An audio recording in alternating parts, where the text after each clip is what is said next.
I am super excited. So Mariana and I have had a chance to to really get to know each other, and I am just honestly, I can talk for hours on this topic. And so it's a little bit different than what normally happens on a multicultural marketing panel, which I think is so great. So, this one is all around marketing, Hispanic marketing at a global scale, right? So how do we unlock market growth? We most of the time we see these panels sort of talk about how do we connect to the U.S. Hispanics. Today, we're going to flip it around quite a bit and talk about how we take U.S. brands and take all this sort of North Americanism, if you will, and export it out into the world. Mariana Uribe is awesome. She has this amazing job where she is managing the snack division with some of the most beloved brands you probably didn't know Campbell's had: Pepperidge Farms, Goldfish, Cape Cod, Kettle Chips, Snyder's, Pop Secrets, and she has a very small mission, leading the goal of leading the snacks category globally, right? Just like a little tiny, little tiny goal. Yeah. So it's such a cool role. I figured let's start a little bit with tell us a little bit about what your role and what it means to the organization as a whole. Yeah. So the role that we have and as a team is taking our beloved brands, as you said, to different countries around the world. So we have beautiful brands. I mean, Goldfish, we have Milano, we have Cape Cod, and we want to take them to different locations. So it's how a very American company as Campbell's can grow with the snacks division with these brands in different markets. So the importance of this role and the future that we see is how we connect people through food they love, which is Campbell's purpose. And I really love it because I think we want to take that to different countries and everyone in the world. So that's our purpose, and we wanted to not leave it in the US, but take it globally. Yeah, which takes total sense. These are just amazing brands, and you talk about food being at the center. Tell us, so how are you? Let's break this down a little bit. So how are you? First, are you going to define success in your role? Like it's a big ask, right? Take all these amazing brands and take them to the rest of the world. Yeah. What are the baby steps to get there? So the baby steps are, I think the core of marketing is strategy, and we need to define where to play, how to play, and why we're choosing those specific markets or those specific brands. So the first stage is a little bit of working that strategy and understanding where we have the right to win and where people are actually looking for brands like ours that have a good fit. And after that, we want to start growing and having like a larger footprint in distribution, in awareness, having product trial and repeat. So it's baby steps. There are huge competitors out there, not only like huge multinationals, but also very local brands that we're going to start talking a little bit more in Latin America, but local brands are very, very strong. So it's how we do it right, where we have the right to win, but and we're also like loyal to our brands, but at the same time we're catering those specific needs of our consumers in every single country. Yeah, and the fragmentation can we're going to dig into that a little bit as well, but I mean, it can be overwhelming, but what I think is super cool is you've also found like a common denominator, right? You sort of teed up a little bit of that about food as the core and how it connects us. Can you tell us a little bit more about that insight that's sort of driving your connective tissue, if you will? Yeah, so when I started talking to Annette, and everyone might think, oh, we can execute everything and the same thing across markets. That's I mean, at the same time you can, but at the same time you have to do something different. So in this case, we have this connector, which is food, and how we use food to connect with others. And we've seen that the food makes us connect with people when we want to be with friends, when we are anxious or stressed, and we use food for something else, or we want to connect and miss home. And for example, we have a soup because we're homesick. And right now, I think it's more relevant with COVID that there are traveling restrictions, people are sick, etc. So it's how we use food to connect. And at the end, it's more about the human connection and not thinking about a consumer as they're just going to buy whatever. They're humans, we are humans, and we want to use that insight of connecting through food, which at the end is how we can actually talk to all our audiences. And at the same time, we're going to make it real, because at the end is how you really connect with your consumer. Yeah, and it's exactly what you do when you cross borders. The first thing you do, right, is you interact with the culture through its food, right? So it's such a happiness enters through your mouth into your tummy. So it's a great way to connect people in your engagement. But activating these businesses, I mean, you talk about fragmentation, right? So like you talk about like Mexico alone, like one region is totally different in how you bring it to life in another region. So what are some of your approaches in adapting this portfolio into different regions that is so incredibly diverse? Yeah, so the first thing that I want to mention is Latin America is so diverse that every country has different regions and people behave differently. So we have this big insight, which is food, how we connect through food. And in Latin America, food, we're always thinking about what am I going to have for lunch and then for dinner, and planning next dinner, etc. So having this in mind, what we're doing is understanding what are the needs for each region, or what are some trends that are happening in each region. So it's connecting with their necessities and what's going through their mind. So I don't know, sometimes we have like natural disasters. How you connect with someone, with an audience, with your brand, if they have something going on, or people like different flavors, or they love more sweet products in one region than another, and how as marketers we can adapt and cater our portfolio. So one thing, like one way is adapting our portfolio and choosing the right flavors and products to sell in that area. Another one would be package size. So in sometimes there are areas or locations that need smaller sizes compared to the US. So in the US, we were talking that people go to Costco and they buy huge amounts, like for a year. And in Latin America, consumers buy more for the week, for 2 weeks, maybe because of the size or the pocket size. And that's how, as marketers, we need to push the envelope in making products and brands that fit to their consumer needs and those kind of differences. That's amazing. And so tell me about the variation. So how does flavors play into sort of like your portfolio? Do you also have the power to create new flavors off of these loved brands when you export them into new markets, or is there a reverse pollination that's happening and you're discovering of really great flavors that you can bring back into the core brand? So I think at this stage we're not creating specific new flavors for our markets, but we're on what the company and all the brands have, because there are infinite flavors and products that we have, and how I can influence in different ways or innovate in different ways in packaging, or making sure, for example, if we're gonna sell in Latin America, now we have like all these labels, like food labeling that we have to include. So we need to make sure we innovate and we are having all the information and all the right product for that market. And in terms of flavors, we can get inspired in what's happening in Latin America.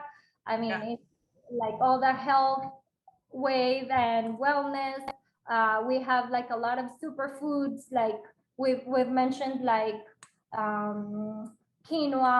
So now all those superfoods from Latin America are coming to the US, and how, as marketers and leaders of our category, we are taking all that information into headquarters so they can start working on that as well. That's amazing. Yeah. So can we expect a quinoa goldfish coming down the line? Well, I can tell that we have spicy goldfish, which are delicious. That's amazing. Awesome. So aside from the quinoa, is there anything else that, I love this idea of like pack sizes. I know that one of the things that always inspires us when we go across borders is the fact that you have a lot of retail locations that are much smaller in size, as you mentioned, like they're not Costco sized. And so there's a lot of innovation that happens, or, I mean, for us, it's innovation. For them, it's the way you do work. Are there any cool stories or insights on how you develop displays that you've seen in Latin America that can influence how we come back and engage in North America? Yeah, I have like an example of how we have had to adapt a little with our sizes, and how we've had to kind of recreate what our consumers in Latin America have been needing.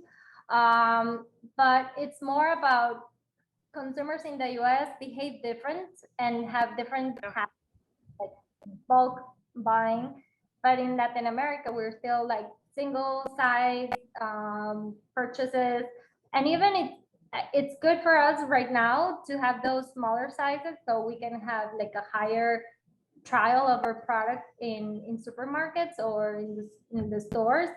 But it's we've had to play around and make it work. So that makes our job very fun, because it's nothing like a cookie cutter idea and just copy paste from the US. We really need to adapt in different ways so we can really be relevant to our consumers. Yeah. Is there, when you've adapted, or what have you discovered when you started to export these brands into Latin America? Were there anything surprising, like, oh my God, that you learned about these brands that were so established in North America? Whether it's goldfish, surprise that the flavors or how well it did, or new ways of messaging them so that they can be more relevant? Yeah, so for goldfish, I think that's such a beautiful brand that we've seen that kids, I mean, it's a brand that was born for kids.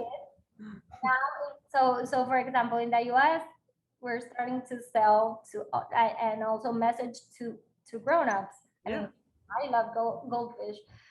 But what we have seen is how goldfish has been really a good fit for Latin America, because one of the trends that we've seen is moms want to be very conscious about what they're giving their kids, and they want to be giving them healthy food. And goldfish is one of the few snacks that are baked, so they love giving that. So the message in Latin America has been around that healthy, you're giving your kid the best, but at the same time it's delicious, and it's gonna bring smiles to them, and it's gonna be a like a snack that's gonna make you as a mom feel good, but they're gonna love because it's delicious. Do you have other brands in your portfolio that you've had unexpected challenges when you were exporting them, in terms of how they crossed the border, and how did you adapt to make it relevant to the market? Yeah, for example, we have a Kit Kat, which is a brand that in the US has very high awareness, but in Latin America it doesn't have much awareness at all. So that has been like one of the few challenges of how we can say we have a premium price versus the competition. But when they try it, so the key here is trial. So they try us, and now they understand why it's so good and addictive. I mean, you can't stop eating chips. So it's more about the game of brand awareness that we've had.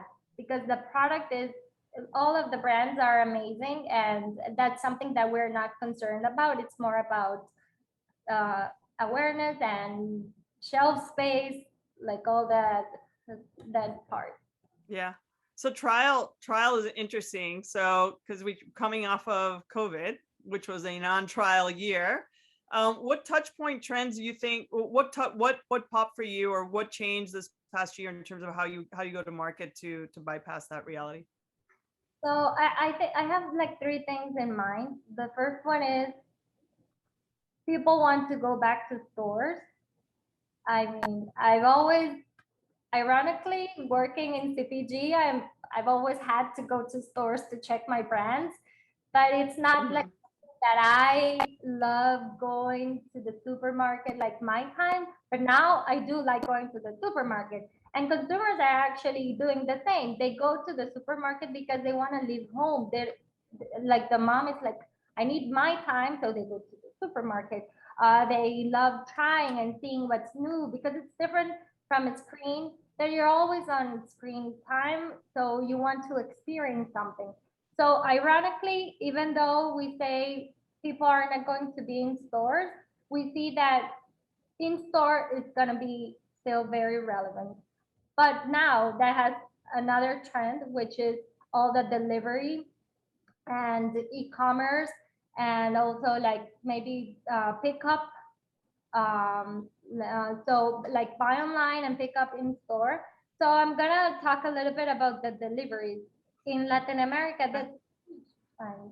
And we have a beautiful unicorn company, Colombian, which is makes us very proud. It's called Rappi, and I mean it has grown and gotten into 9 countries, and that allows people to get that what they need, convenience. So people want convenience.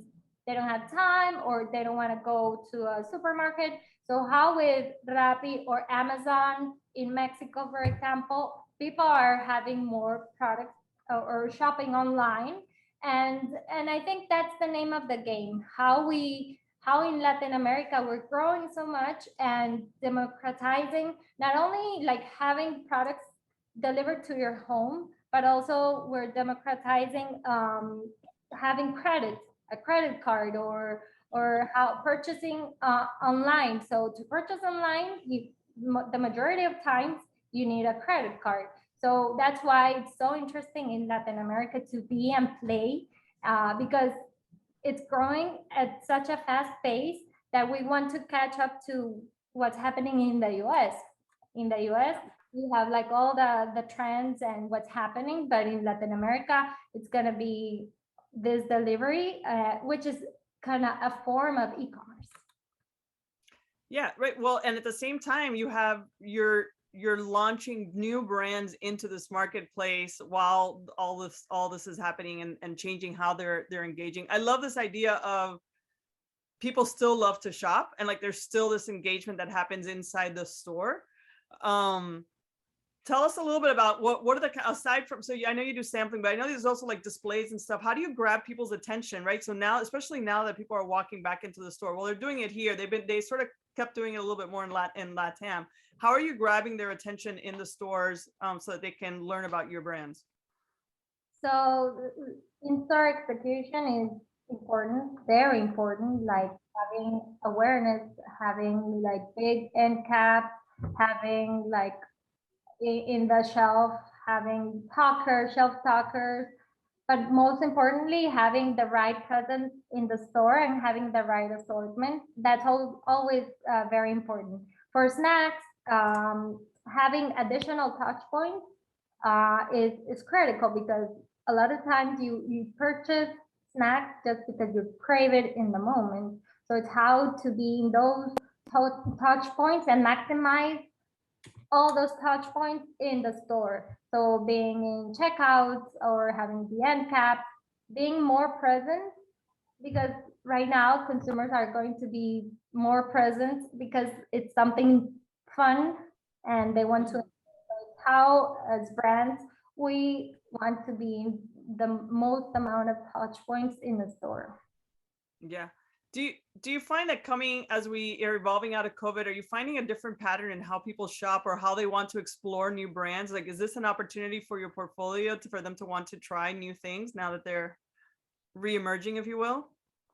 Absolutely. I think that consumers right now are willing to try different products. Uh, but the thing is that those products have to be aligned with what they're looking for. So the good thing is that consumers are shifting their behaviors in. We went from, okay, I'm going to diet during COVID, I'm going to work out, so I'm going crazy in that sense. And then it's like, I want to find balance. So I can have my Milano cookies because I feel I deserve them and I want something sweet. So it's being right now present and available with new brands. It's a good time because I think consumers are more willing to listen to you, or they want to try new things. Mm-hmm. What are your priority markets? So you have this awesome portfolio, how do you start with, where do you go first? Like, what markets do you penetrate first, and how do you prioritize that within your world? So it's kind of a little secret, but top line. it's opportunity, like market opportunity. But at the same time is where we feel and we see that we have the right to win. I mean, where we see that our brands are going to be more relevant and make also like a larger impact to the consumers. Mm-hmm. So we feel we have a good product that has a good fit for the market, or there's a huge opportunity or a big white space to launch and create a category, because in some markets, for example, pretzels in Latin America are not very popular. So Right. how we see that opportunity, but the thing is that creating that category Mm-hmm. a lot of effort. So it's a balance of what we see. It's a good opportunity, like market wise, and at the same time, consumers are going to be okay and happy to receive us.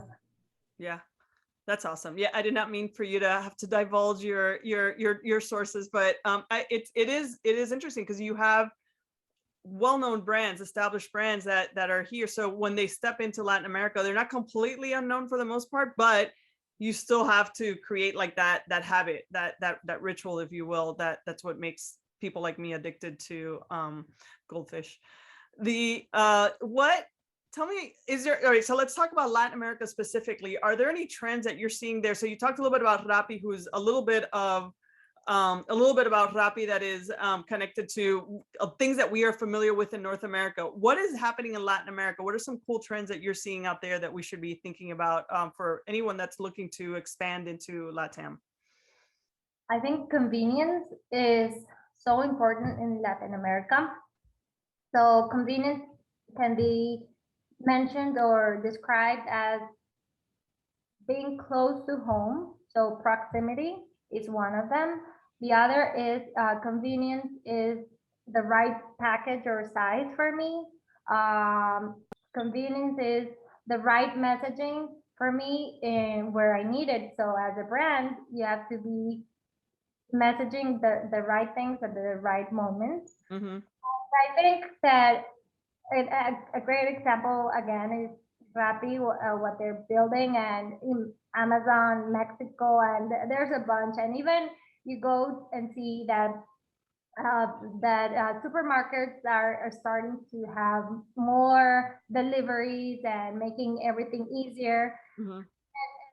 And I think convenience is so big for in Latin America that you need to play there. I mean, you need your brand to be in that bulk, right? Yeah. Mm-hmm. Another thing would be the health.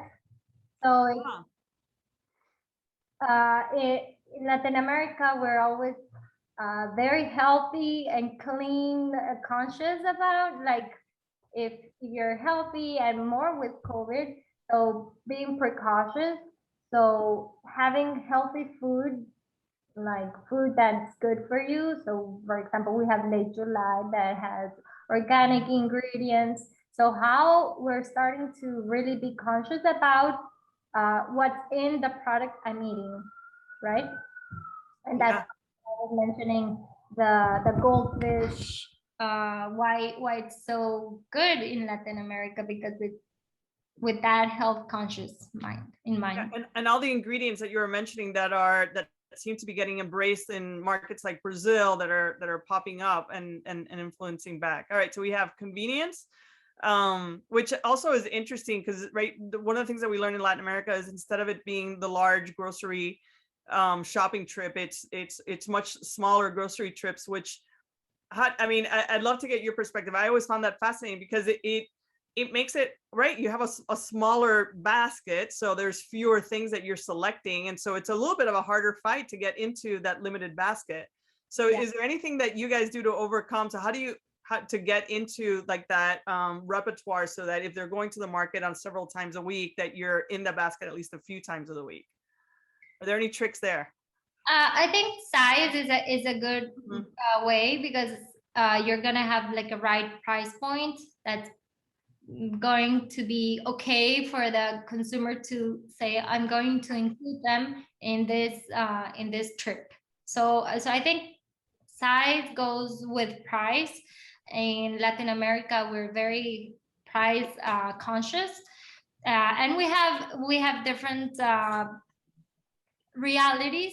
So I think that's the way that brands can be adapting to our Latin American consumer. Awesome. All right, so I've discovered the Q&A session. So sorry, folks, that asked the questions a little bit ago, but you have we have a couple of cool questions. If you don't mind, I'm gonna shift over to those. But Yeah. are you going to market in Brazil? Do you have to create a different strategy for this country and probably within the country, considering its unique culture, language compared to other Spanish-speaking countries? Do you even consider it focus as a Spanish, or do you go bilingual? No, we need to go bilingual.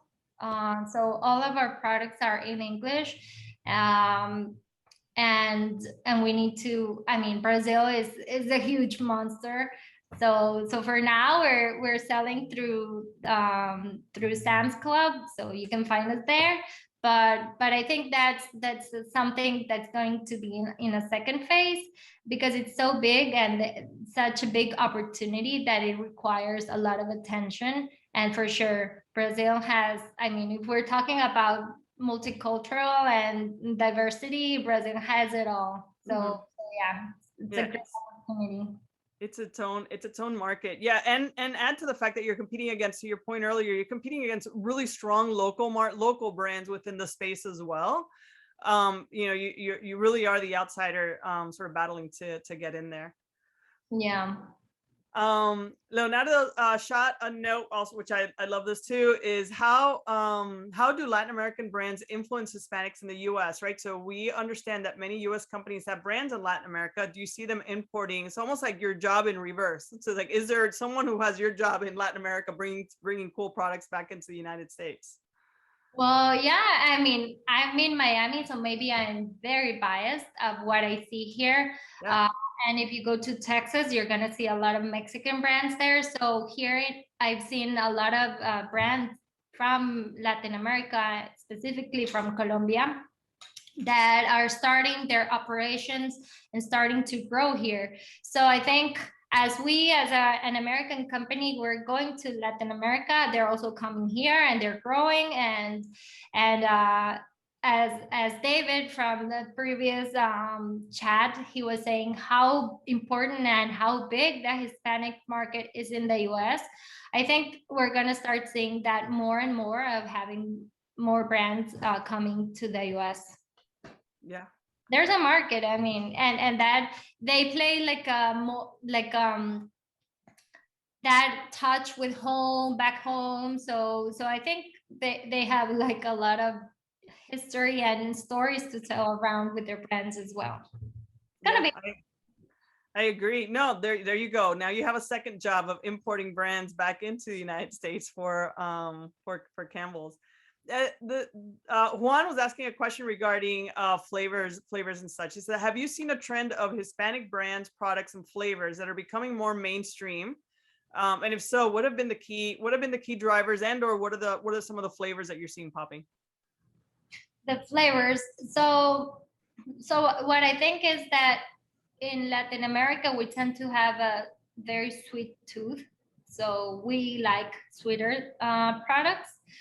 And caramel or dulce de leche or arequipe, that's one of my very favorite flavor, and chocolate. So I think those two are very strong, and products coming from Latin America that have caramel or chocolate are gonna be a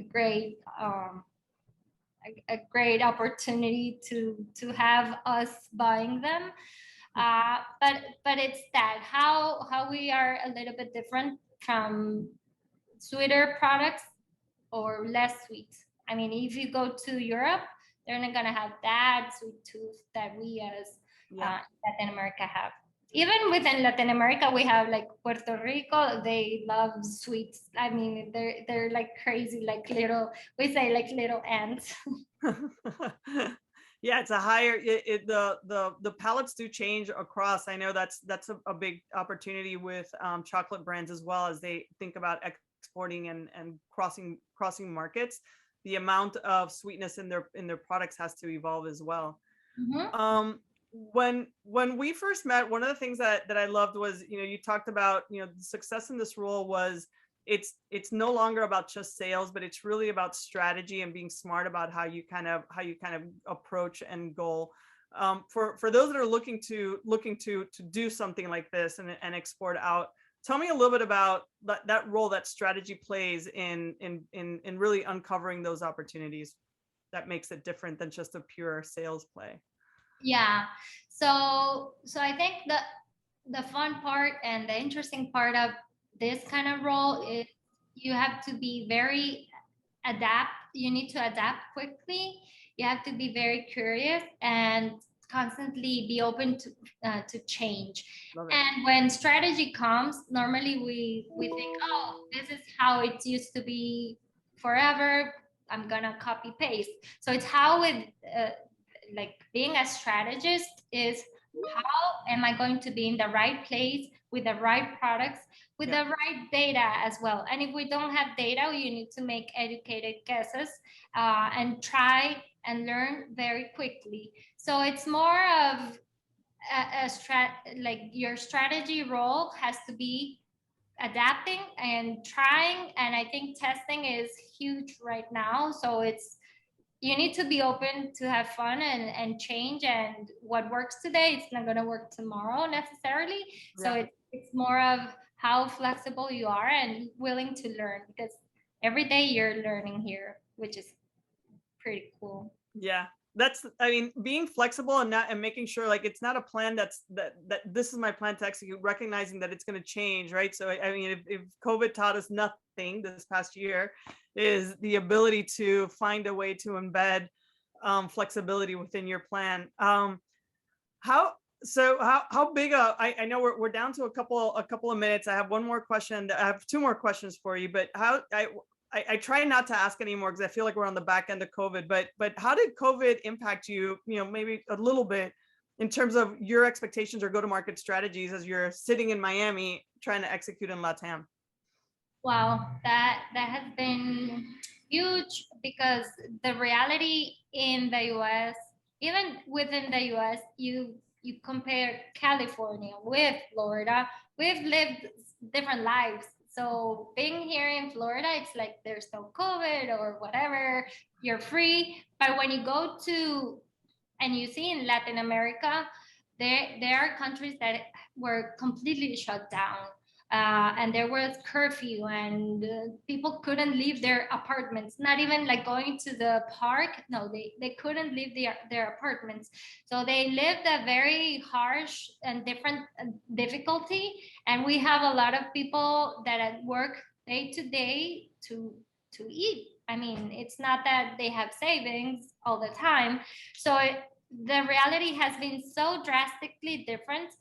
Supermarkets were closed and it went up and down. So it's how, as a company, you have to adapt, and as a marketer, you adapt in your communication. You need to be willing to understand they're not going to the supermarkets because okay, they're closed, but then they're afraid, and then okay, they're starting to go. So it has been like a roller coaster, and I think specifically in Latin America, people have been having a lot of challenges, and how as brands we can make them ease those hardships. Yeah. Well, and overcoming all the supply chain issues, again, not when you're baked in North America, executing in North America is one challenge. When you're executing out in LATAM or exporting out, that has to be an added layer of hurdles to jump through while we're growing. Yeah. So we're down to 2 minutes. I have my last question for you, which you have an amazing career. You have an amazing role. What advice do you have for others that are out there that might be interested in exploring what it would be like to be to have a role like yours in a large company? What's your advice? Well, my advice, not only for my role, is think what you like, what you're passionate about. In my case, is connecting with consumers and connecting them to their passions. And that applies also to my personal life. So find what really makes you happy and satisfied. And you need to be creative and flexible. COVID taught us that nothing is stable in life, and we're gonna have so many changes. So it's enjoy the ride, because life is gonna start changing and things are gonna be challenging. But if you think you're doing something you enjoy, you need to be flexible and ride that. I love it. Yeah, and I know we're gonna get like the hook soon, but I was on a talk recently, and someone said a bit of advice which I love, and I'll impart as well, which is we're juggling a ton of balls at any given time. The challenges or the opportunity is to identify which is the glass one, because that's the one you can't drop. And so like any way that we can simplify and be able to focus a little bit and find just be flexible and recognize that we cannot do it all. Yeah, totally.